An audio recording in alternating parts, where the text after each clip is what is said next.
I feel it. I feel it coming to me. I feel the presence alighting upon me. This morning I woke up and I wasn't feeling very well. I need to tell everyone that. This morning I woke up and I felt very down.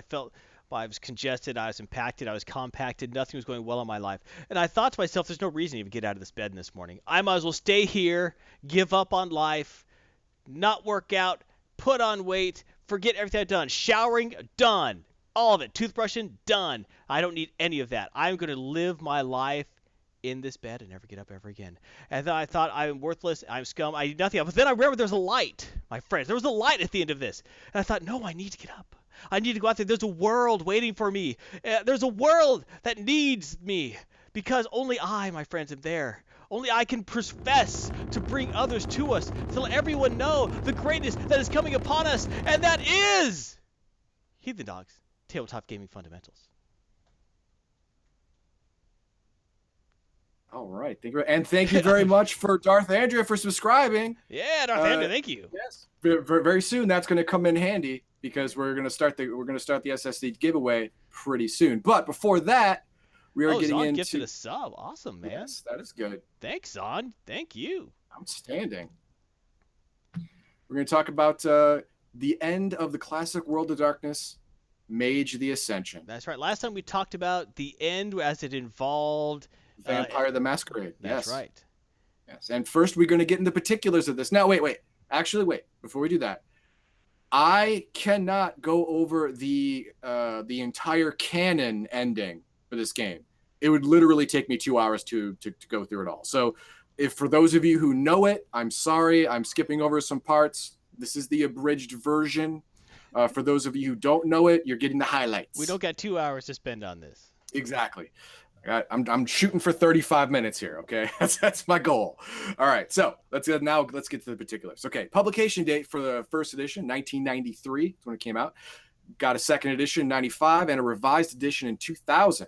And the publisher, White Wolf Games, obviously, and these are the people who helmed Mage the Ascension. And on eBay, you can get it for between $30 and $200, depending on the edition and how pristine it is.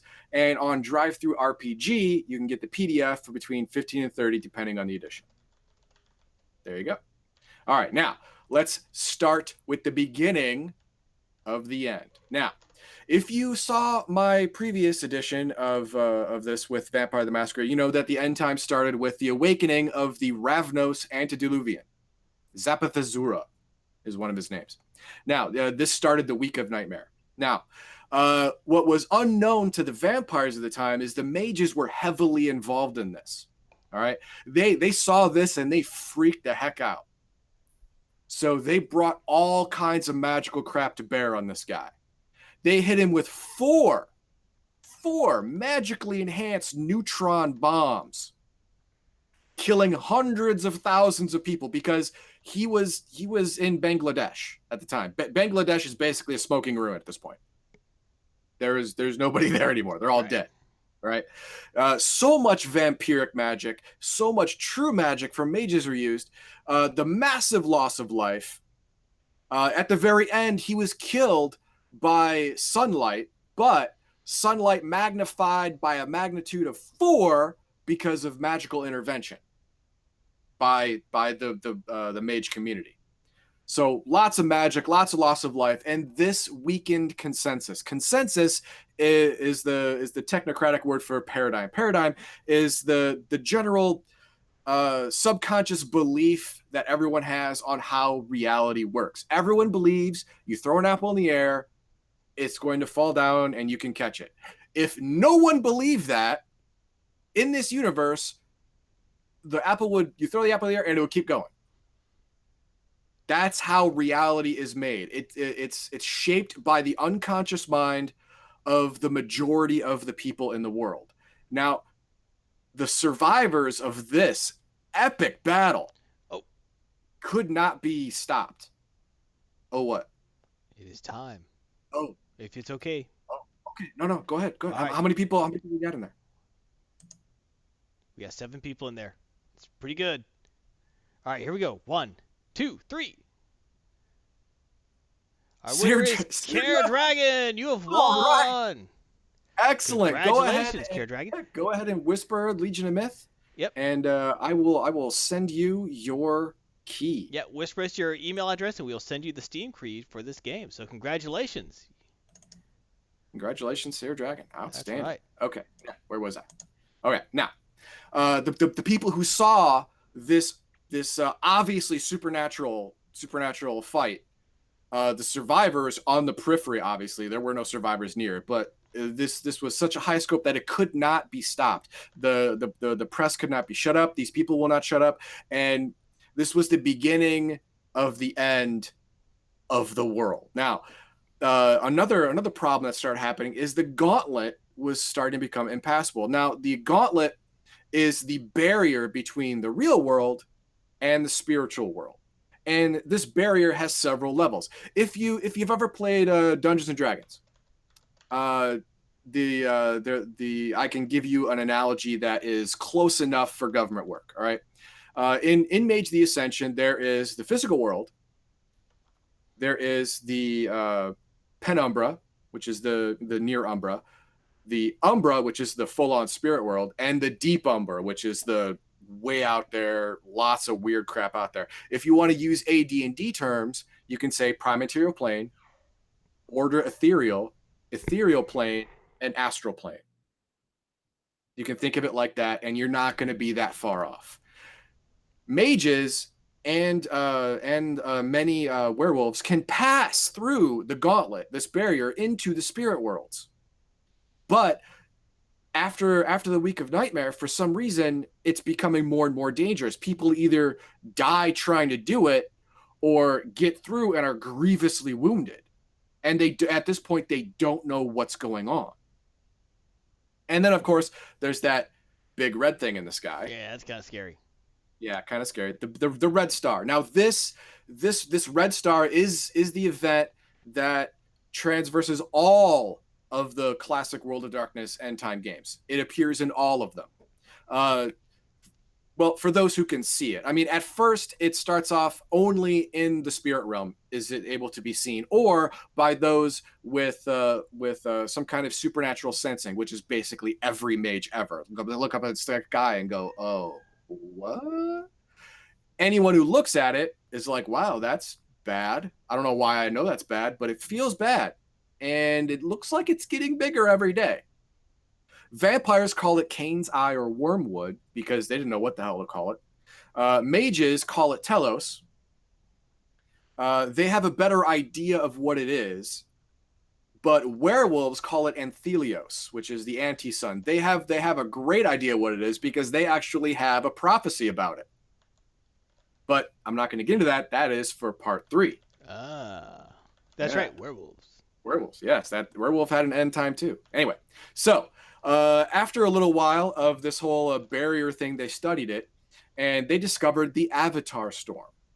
All right. Now, it's not that the gauntlet was getting stronger. It's that the gauntlet was surrounded by little tiny shards of avatars or souls that were broken apart and now act like flying razor blades in the ether. Yeesh.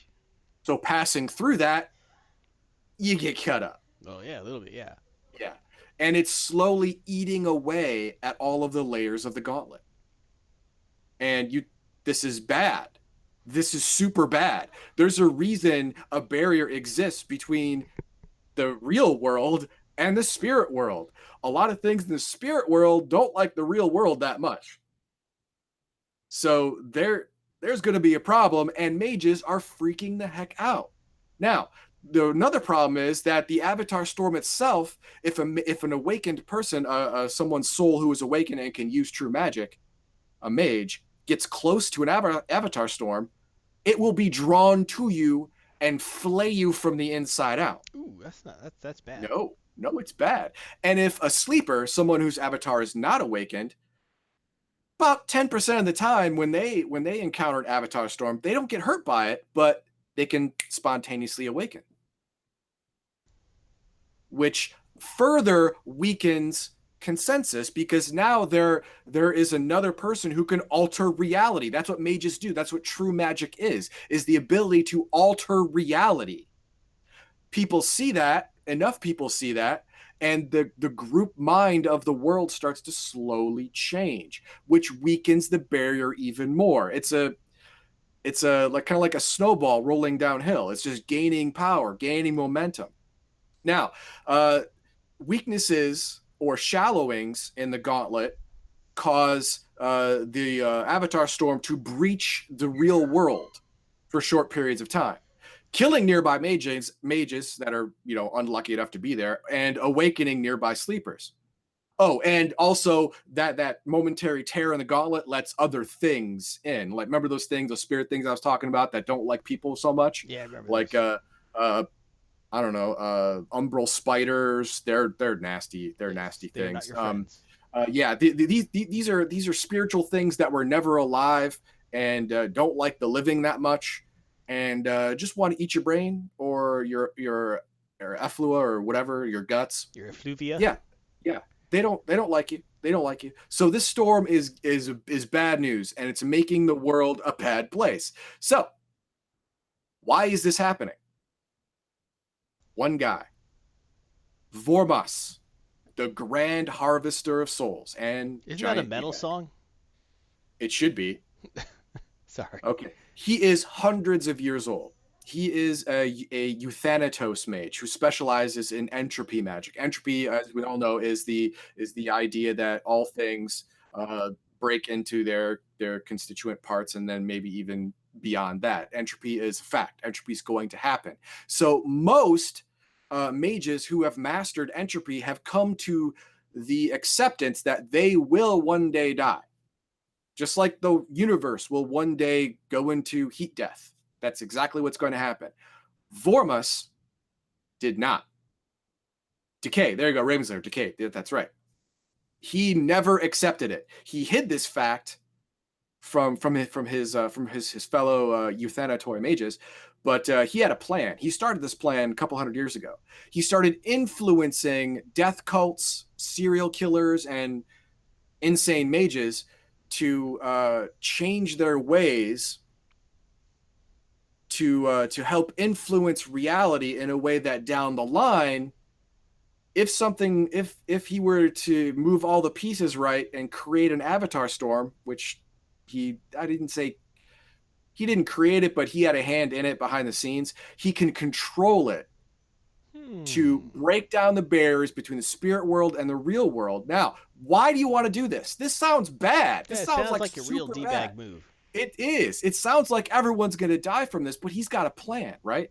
This will help him break the wheel. Now, it's called the Wheel of Ages. Now, it's got 12 stages. It starts off at the beginning of the universe where everything's perfect, and it goes through all the stages. When it gets to the 12th stage, the universe is destroyed and then remade. The 12th stage is also the first stage of the next cycle of rebirth.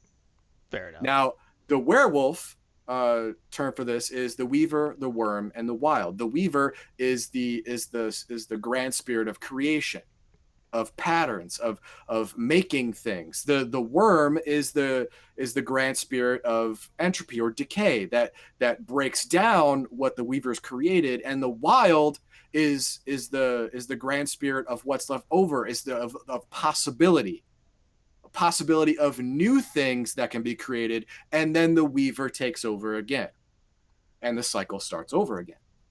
Well, his idea is to break that cycle, stop it.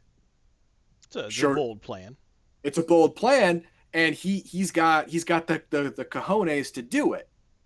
All right. The Avatar Storm is necessary, but it's more of a distraction, really. He goes to one of the Yama underworlds, finds an aspect of Shiva, destroyer of worlds, and absorbs her into himself, becoming a god. So when the gauntlet breaks down and consensus is destroyed, there is no more shared reality. The up is down, down is up, cats and dogs getting married. It's crazy. He can now break the wheel. He can stop it. He can I used Schrodinger's cat in this instance, everyone knows the thought experiment of Schrodinger's cat. You put a cat and a poison gas capsule in a box. You close the box. The poison gas capsule has a timer that will randomly go off. You don't know if the cat is alive or dead until you open the box. Well, his plan is to have everyone be alive and dead at the same time. Therefore, no one can really die. So he'll just make sure that the box never gets opened. Fair enough. That's Good it. plan. That's his big plan. Now, nothing will ever change because he's taken Wild out of the equation. Yeah, but if you're on top, you probably want to keep things kind of the same. Exactly. He will be the destroyer of worlds that will never destroy a world. That's his plan. Well, if you are the group, you're supposed to defeat him, because that's a bad plan, because the next world will never be born. Yes. So let's say you follow canon and you do defeat him. Yay! And then here is your canon ending. All right. Now, the gauntlet is failing. The Avatar Storm is eating through the gauntlet. And as it does, consensus weakens because more and more supernatural things are breaching the gauntlet from the spirit world to the real world. The dead are literally rising from the grave. Spirits are possessing people more and more commonly. Umbral spirits that never been alive are now stalking people and eating them, or possessing their bodies and becoming hybrid living spider creatures and whatnot. And the Avatar Storm marches onward and onward and onward and onward until the gauntlet is completely destroyed. Spirit creatures now walk freely on the earth, causing more sleepers to awaken, further weakening consensus, which in turn further weakens the gauntlet, and then the gauntlet fails. Notice I have parentheticals in all this. The gauntlet is failing. This is the worm doing its job. It's eating away at the weaver's work. All right? And then when the gauntlet fails, up is down, down is up. The wild is at work. All of the weaver's works are now destroyed. Everyone is awakened. All sleepers are now awakened. Everyone can use magic. Everyone could ride the giant sandworms. Oh, everyone can ride sleeper. The sandworms now. Everyone is the Muad'Dib. But they all remember a better time, like in the 50s, when we all got along and the world wasn't filled with killer spider monsters. And they all form together like humans do and build a new world. And then that's the Weaver doing its work again. And now we start a different cycle. So it's kind of like Ozymandias' plan. Yes. A lot different, but also a little the same. A little the same, but at the end, everyone's going to come together to fight an outward threat. Exactly right. Yes. So everyone comes together and the world starts anew. The Weaver starts designing a new Tellurian, which is what they call universe in Mage the Ascension. Now, they have other options. I'm going to go through one, because if you really want to turn up the dark to 11, this is the one you go with. This is like everyone loses. It's great. Now, there is. Why do I feel this is the one you would do if you ran this? I did run an End Times campaign. You were in it. I was in it. I didn't like the ending either. You didn't like the ending. It was before this book came out, and if I have time, I'll explain that one too. No, but don't explain it. This one focuses around the Fallen One. Now, a couple thousand years ago, one of the when humanity was first awakening to true magical power, the things that live outside reality, the thing remember when the whole God said there was light and there was light and it was good? Yeah, it was good, but the stuff that lived in the dark didn't think so. No, they'd be against it. They had to run away. They had to leave what is now the universe. These things hate the universe. They were able, through millions of years, to worm their way into the mind of one guy and whisper him into his dreams, like, we'll give you all this power. All you got to do is, let us in. You will be master of all of reality underneath only us. You will have dreams beyond avarice will be yours. And he bought it. And he bought it. He bought into it. So they gave him power, made him immortal. He's actually immune to time because the things outside the universe are timeless. And then one of the gifts that they bestowed upon him was immunity to time. Sweet. So, yeah. So he's been alive for thousands of years. His job is to foster enough corrupted magi to bring about the things that live outside the universe's encroachment into our universe. He created the Nefandi, which are he's mages. A rat bastard.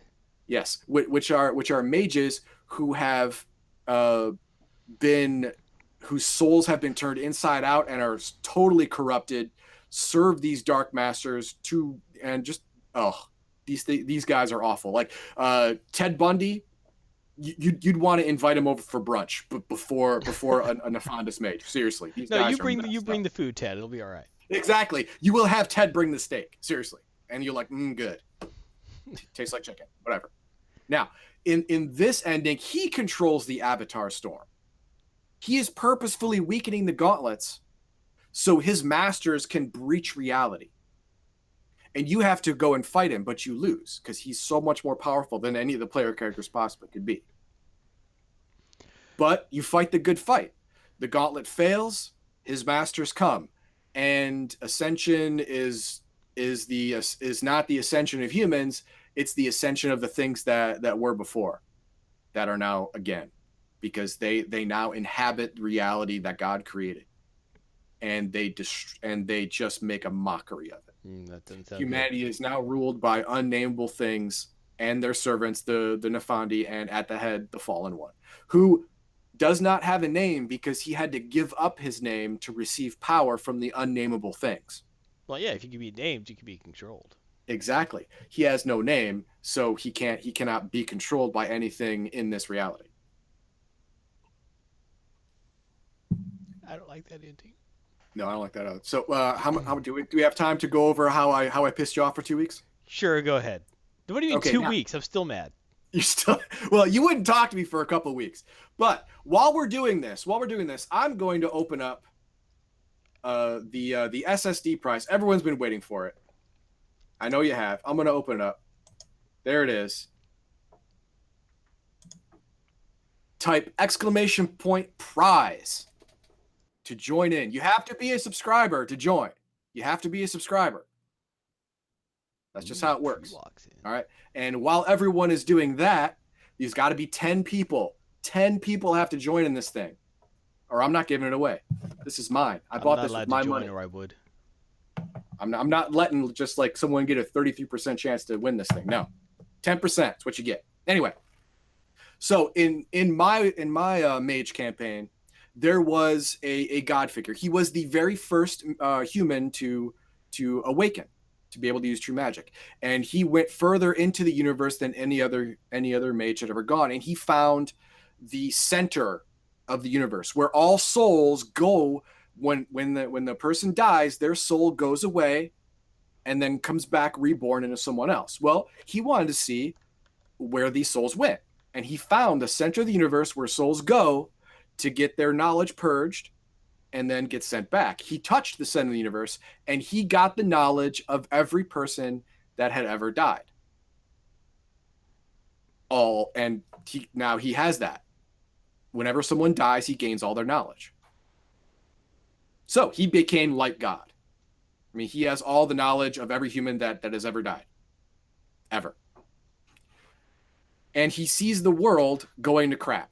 So he decides he needs to bring about an end to this all the supernatural nonsense. So he enlists the player groups, Garthon being one of them, to help fight against the darkness that is spreading across the world. The Nefandus mages, the marauders, the things that live outside the Tellurian, the Well, no, you forgot a key point. The campaign started with Garthon's character by himself. Yes. It started with just you. Everyone kind of joined in. You were the main character. You were the chosen one. I was originally. It kind of changed. Yes. That's okay. I didn't mind that. That didn't bother me at all. You were the chosen one. You're right. You were the standard bearer for the forces of light. Force of light really needed a better standard bearer. Well, that's what they got. That's what you're what they had, and you were effective. So there you go. Now, it all came to a head where God was sitting in a lawn chair where he knew that the final battle would take place. All of the forces, all the supernatural forces of good and all of the supernatural forces of evil on the earth were fighting in this, were coming to fight this one place. And God was watching. He was going to watch the whole thing go down. And just as the fight was about to start, God revealed that he had an asteroid aimed at the earth for this exact spot, killing everything. I murdered the entire group. I murdered all the supernatural creatures on the planet in one fell swoop. That's how the World of Darkness ended in my campaign, because this book was still, Gary gifted a sub to Stefan 19. Oh, look at that. Nice. Gary, join quick. 1, 2, 3, 4, 5, 6, 7, 8. I need two more people. Two more people to join. Oh, we need one more. Come on, one more. Just one more. 1, 2, 3, 4, 5, 6, 7, 8, 9. One more person. One more person. One more. Too late. He's in it already. Come on. One more person, and someone wins this. If 20 people join, then I also give away the graphics card. But I don't see that happening right now. Yeah, that'd be great. I want to do it. That would be awesome to get. I want to do it. I want to. Come on, Bulgarian's awesome. One more guy. One more guy or gal. Or gal. I don't care. Or other. We don't care. Or other. Yeah, I don't care. I don't care what bathroom you use. I don't care what pronoun you use. Whatever. There, they, them. Whatever. I don't care. One person. That's all I need. Whatever you prefer. All right. So, what did you think of my segment? What did you think of? What are your thoughts on the classic World of Darkness versus the new World of Darkness? Personally, I'm a classic fan. I don't like the new that much. But do you have any suggestions for future RPGs you want me to look at? I'll do that. I will. Yeah, thank you very much, Heathen Dog. That was very interesting. 1, 2, 3, 4, 5, 6, 7, 8. Still 9. Need one more. One more subscriber to come on in. One more subscriber. Activates this giveaway. I want to do it. I want to give this to you. Plaximos, you are not in the giveaway. Type in ! Prize. Do it. That right now. Do it. Oh no, he's not a subscriber. Oh, not a subscriber. No.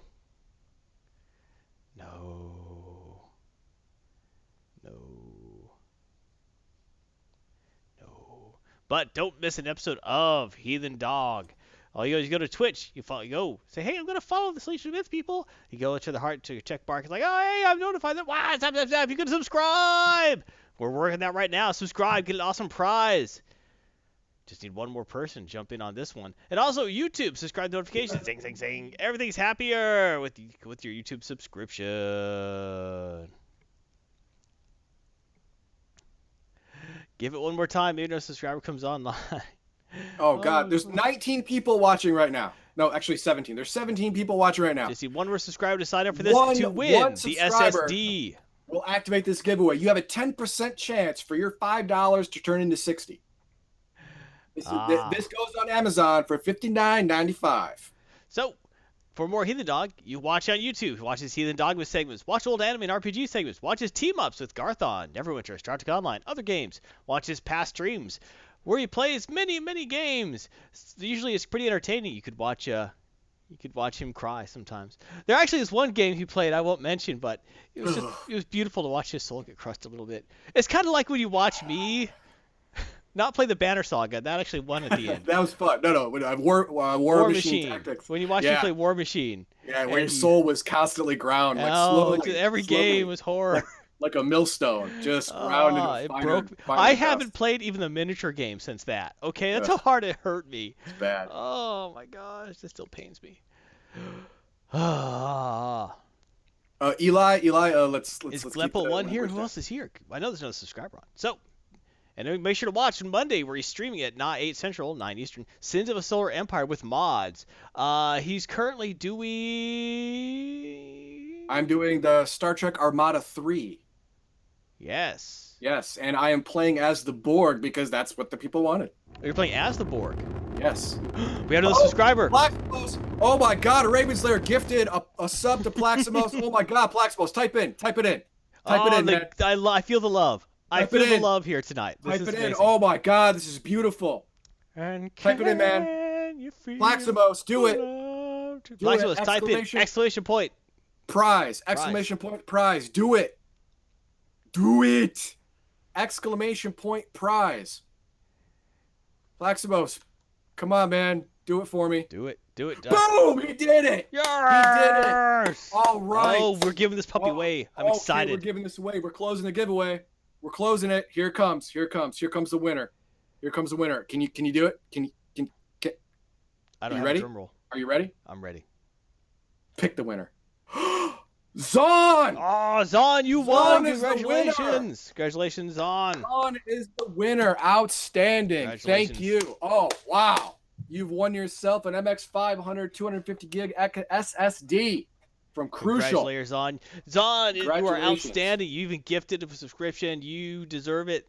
Yes. Everyone deserves it. Thank you, Zon. Everyone, yeah, everyone. Yeah, go ahead and whisper Legion of Myth your email address, and then we will get in contact with you. I'll get your physical mailing address. I'll get your physical mailing address, and I will take this to the post office on Monday because it's closed on Sunday. So he's gonna swack it and send it on out. Yeah, that's right. Swack it, send it on out. Sealed with a kiss. All right. Outstanding. That was awesome. That's awesome. Good job, everyone. Thank you.